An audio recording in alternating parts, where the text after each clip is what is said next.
Hey guys, welcome to MSV channel. நான் உங்கள் விஸ்வநாதன். நம்ம இன்னைக்கு பார்க்க போகிறது என்னன்னா, ரொம்ப ரொம்ப முக்கியமான விஷயத்தை பற்றி தாங்க பார்க்க போகிறோம். என்னன்னா, இப்போ நிறைய பேர் பொறாமை அப்படின்றதுக்குள்ளே போயிட்டாங்க. இந்த பொறாமை குணம் அப்படின்றது நம்மளை ஒரு விஷயத்தை கற்றுக்கவே விடாதுங்க. அதை பற்றி தான் இந்த வீடியோவில் நம்ம முழுமையாக பார்க்க போகிறோம். வீடியோவை ஸ்கிப் பண்ணாமல் பாருங்கள். நீங்கள் நம்ம சேனலை சப்ஸ்கிரைப் பண்ணலைன்னா மறக்காமல் சப்ஸ்கிரைப் பண்ணிவிட்டு பாருங்கள். முதல்ல இந்த பிரபஞ்சத்தினுடைய நீதி என்ன, நியாயம் என்ன அப்படின்னு கேட்டிங்கன்னா, அதாவது நீங்கள் எந்த விஷயத்தை வெறுக்கிறீங்களோ அதை உங்களுக்கு கொடுக்காது. நீங்கள் ஒரு பணக்காரனை பார்த்த உடனே கோவப்படுறீங்க, பணம் இருக்கிற திமிருடா அப்படின்னு சொல்லிட்டு அதை ஒரு குறை சொல்கிறீங்க அப்படின்னா, அப்போ அந்த பணம் அப்படின்றது உங்ககிட்ட வராது, வந்தாலும் தங்காது. அதே போல் இந்த பணக்காரங்கனாலே இப்படி தான் அப்படின்ற ஒரு பிராண்ட் அவங்க மேலே ஒரு அதிருப்தி இருக்குது அப்படின்னா, அப்போ உங்களாலேயும் பணக்காரங்களாக ஆக முடியாது. பணம் வந்துட்டா திமிரு வந்துடும், பணம் வந்துட்டா நமக்கு ஒரு அகங்காரம் வந்துடும், பணம் வந்துட்டா நம்ம மாறிடுவோம் அப்படின்ற உங்களுக்குள்ள ஒரு எண்ணம் இருக்குன்னா, அதை இப்பயே ஒரு 10 அடிக்கு குழியை தோண்டி புதைச்சிடுங்க. ஏன்னா அது ரியாலிட்டி கிடையாது. பணம் வந்துட்டா ஒரு மனிதன் மாற மாட்டான். ஒரு சந்தர்ப்ப சூழ்நிலை வந்தால் மட்டும்தான் மாறுவான். இந்த குணங்கள் அப்படின்றது அவனுக்குள்ளே எப்போவுமே இருக்கும். அதே பணம் வச்சுட்டு இருக்கவங்க தான் நிறைய பேருக்கு வாரி வாரி கொடுக்குறாங்க. அதே பணம் வச்சுட்டு இருக்கவங்க தான் நிறையா இல்லங்களுக்கு, அதாவது யாருமே உறவுகள் இல்லாமல் இருக்கிறாங்க பார்த்தீங்கன்னா, அந்த இல்லங்களுக்கு பண உதவி அப்படின்றது பண்ணுறாங்க. ஸோ பணம் ஒரு மனிதனுடைய குணத்தை மாற்றாது. ஒரு மனிதனுடைய குணத்தை அதிக தான் படுத்துமோ தவிர, அவனுடைய குணம் எப்படி இருக்கோ, அதாவது இப்போ நல்லவனாகவே அவன் இருந்துட்டு இருக்கான் அப்படின்னா, பணம் வந்தவனா இன்னும் நல்லவனாக மாறுவான். அவனுக்கு இருக்கக்கூடிய விஷயத்த நிறைய பேருக்கு கொடுப்பான். அந்த பணம் ஒருத்தன் கெட்டவனாக இருக்கிறவங்ககிட்ட போச்சுன்னா அவன் இன்னும் கெட்டவனாக மாறுவான், இன்னும் கெட்ட விஷயங்களை செய்வான். ஸோ இது மனிதர்களுடைய மனதை பொறுத்து தான் இருக்கோ தவிர, ஸோ இங்கே எதுவுமே இங்கே பணம் ஒருத்தரை மாற்றாது. அப்போ அந்த பணத்தை நம்ம குறை சொல்லிக்கிட்டே இருக்கிறோம் அப்படின்னா, அந்த பணம் எப்படி நம்மக்கிட்ட தங்கும்? இப்போ உங்களையே ஒருத்தர் குறை சொல்லிக்கிட்டே இருக்கிறாரு, அவங்கக்கிட்ட நீங்கள் போய் இருப்பீங்களா? கண்டிப்பாக இவன் போனால் நைட்டே இருப்பான்டா, இவன் டேட்டா பேசிட்டு இருக்குது, அதுக்கவசரம் வீட்டிலே இருந்துட்டு போகலாம் போட அப்படின்ற மாதிரி தான் யோசிப்போம். ஸோ நீங்கள் குறை சொல்கிற இடத்துல நம்மளே இருக்க மாட்டோம். அது எப்படி பணம் மட்டும் இருக்கும்? அது என்ன ஒரு பேப்பர் தானே, அதுக்கு என்னப்பா அப்படின்ற மாதிரி கேட்குறீங்களா? இது எல்லாமே சைக்காலஜி சம்மந்தப்பட்டு, உங்களுடைய ஈர்ப்பு சம்மந்தப்பட்டு. இப்போ எது வேணும்னு நினைக்கிறீங்களோ அது நடக்கும். சாப்பாடு வேணுமா, நீங்கள் போய் போட்டு சாப்பிட்றீங்க. உங்களுக்கு தண்ணி வேணுமா, ஏஞ்சி போய் குடிக்கிறீங்க. உங்களுக்கு எங்கேயாவது படம் பார்க்க போகணுமா, ஏஞ்சி போய் படம் பார்க்குறீங்க. உங்களுக்கு ஏதாவது ஆக்டிவிட்டிஸ் செய்யணும்னா ஏஞ்சி போய் பண்ணுறீங்க. அது உங்களுக்கு தேவை அப்படின்றதுனால. அப்போ உங்களுக்கு படம் பார்க்க தேவை இல்லைன்னா அங்கே போக மாட்டீங்க. அப்போ உங்களுக்கு பணம் வந்துருச்சு, பணம் வந்தால் நம்ம கெட்டவனாக மாறிடும் அப்படின்னா, பணம் சம்பாதிக்கிறதுனால ஆர்வம் அப்படின்றது வராமல் போயிடும். இந்த பிரபஞ்ச டிசைன் அப்படி தான் இருக்குது.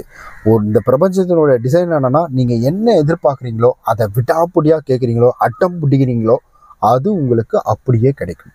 அண்ட் அதே போல் உங்களை விட ஒருத்தன் புத்திசாலியாக இருக்கிறான், உங்களை விட ஒருத்தன் நல்லபடியாக நல்ல நிலைமையில் இருக்கிறான்னா, அவனை பார்த்து பொறாமலாம் படாதீங்க. இது ஒரு லைன் எங்கேயோ கேட்டது மாதிரி இருக்கும், கண்டிப்பாக கேட்டது தான். ஸோ அவன் கூட சேர்ந்து தொழில் செய்ய கற்றுக்கோங்க. அவன் கூட சேர்ந்து அவன் எப்படி வந்தான் அப்படின்றத பார்த்து கற்றுக்கோங்க. அது உங்களுக்கு ஒரு நல்ல லெசனை கொடுக்கும். அவனை பார்த்து பொறாமப்பட்டீங்கன்னா அவனை மாதிரி உங்களாலையும் வளர முடியாமல் போயிடும். இங்கே பொறாமை குணம் அப்படின்றது எல்லா மனிதர்களையுமே அழிச்சுக்கிட்டு இருக்குது. குடும்பத்தில் பொறாமை, வேலையில் பொறாமை, அக்கம் பக்கத்தில் பொறாமை, எல்லா இடங்களையும் பொறாமை குணங்கள் அப்படின்றது கொஞ்சம் தலை தூக்கியே இருக்குன்னு சொல்லலாம்.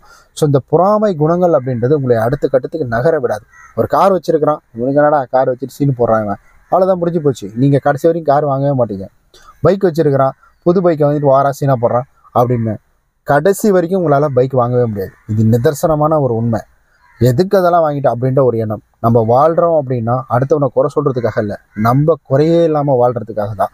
அதனால் தயவு செய்து மற்றவர்கள் மேல் பொறாமை, மற்றவர்கள் மேல் கோபம், மற்றவர்கள் பக்கத்து வீட்டுக்காரன், எழுத்து வீட்டுக்காரன், சொந்தக்காரன், பந்தக்காரன் எவனை வேணா எடுத்துகிட்டு போட்டோம், அவன் வாழ்க்கையை அவன் வாழ்ந்துட்டு போட்டோம். நம்ம வாழ்க்கையை நம்ம வாழலாம். இந்த பிரபஞ்சம், மறுபடியும் சொல்கிறேன், பொறாமை குணங்கள் நீங்கள் கொடுத்தீங்கன்னா அந்த பொறாமை தான் வரும். ஒரு அன்பை கொடுத்தீங்கன்னா அன்பு வரும். நீங்கள் என்ன விதைக்கிறீங்களோ, இப்போ நம்ம போய் ஒரு மா விதையை விதைக்கிறோம். அந்த மா விதை விதைச்ச உடனே அந்த இடத்துலேருந்து சப்போட்டா மரம் முளையுது. எவ்வளோ கடுப்பாக இருக்குது. அப்படி வாய்ப்பே கிடையாது தானே.